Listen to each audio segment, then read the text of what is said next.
And we're back, YouTube. Thanks for tuning in. As always, I appreciate that. Today, let's review Sociable Soccer 24, a game I've been looking forward to for quite a long time.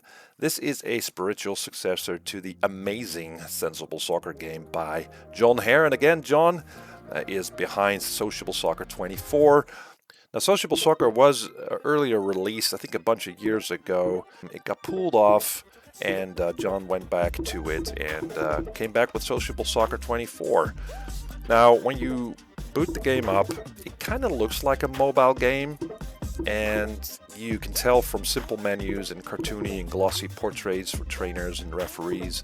I'm just not a great fan of that look, that glossy look, but I can understand it. I mean, Jon is going for that gap in the market where there isn't really an arcadey football game where you can get sociable, with other players around the world, and you just have PES and FIFA and not much else. So I get it. I get that he's steering towards that mobile marketplace, but I'm judging it as a Steam game, because it's on Steam. Now, right away, this game has quite the extreme amount of countries and teams to play, which is great. I love it. And there's a lot of real-life licensed players in this game. And it's really fun to pick your favorite team and having the actual players in there. There's a full-fledged career mode here as well, where you can buy and sell and upgrade players. You can play friendlies, you can play tournaments. There's online PvP. Again, very much like a mobile game in terms of the amount of content there, and it caters to a lot of people around the world, which is great. I mean, I love that Jon is going for that. He's thinking big, so to speak. Now, let's talk about the gameplay. Now, once you're on the pitch, I was in for a little disappointment because much of the charm of Sensible Soccer came from the look of the players on the pitch, the sprites with the big heads and the small torsos. That was a lot of fun to look at. Sociable Soccer 24 has somewhat of a generic look in that way. Players look kind of stiff, especially when idle and animations are very basic. So I hope that more polish will be put into this game because it looks kind of simple. I do appreciate that there are different camera positions to play from horizontal and vertical, and zoomed in, zoomed out, which is great. So whatever you like or whatever you prefer, you can play the football you want. The actual soccer, the football is quite good. It's not super fast. It's arcadey still, but it leaves room for errors. It leaves room for experimentation. You definitely feel that there's that Sensible Soccer DNA in there. Somewhat of a pinball game vibe it always had, and that's here as well as you pass around the ball. Talking about the ball, by the way, I didn't really like the fact that it comes with this vapor trail it leaves when you're passing or shooting the ball. Again, I suppose it's done because when you're playing this game on a mobile device and you're swiping with your fingers, you can see the ball sort of traveling because of that. But again, I'm not a huge fan of it.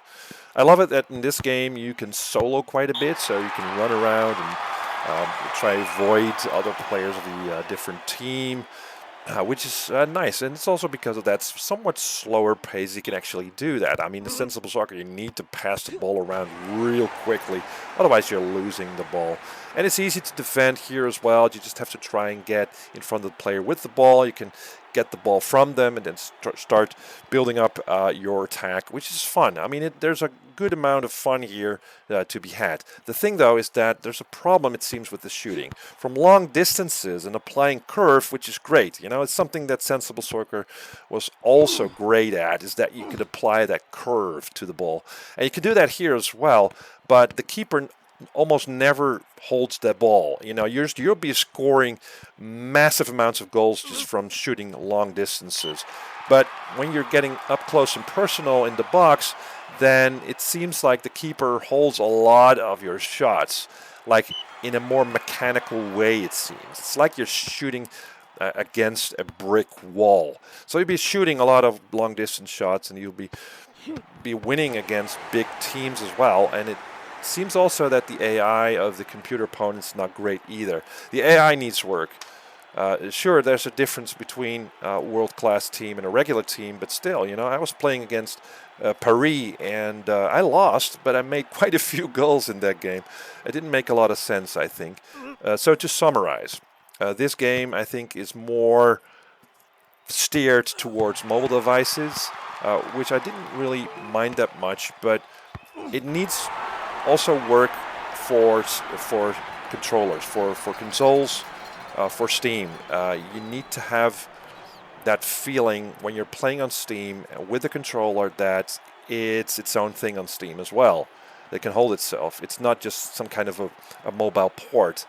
Now it seems that it's more of a mobile port than an actual customized Steam release, so to speak. And that's not too bad. I mean, this game is going to get some updates, and it needs more polish. It needs more work on the AI. It needs more work on the gameplay as well. So it will get those updates surely in the near future. Until then, though, I say hold off and wait a little bit longer. Let's see in a half a year where the game stands, and pick it up in a sale or something like that.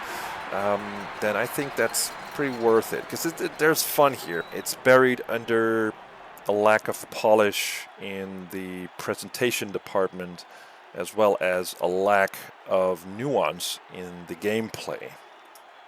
So yeah, that's what I think of Sociable Soccer 24. Let me know what you think, and see you in the next one.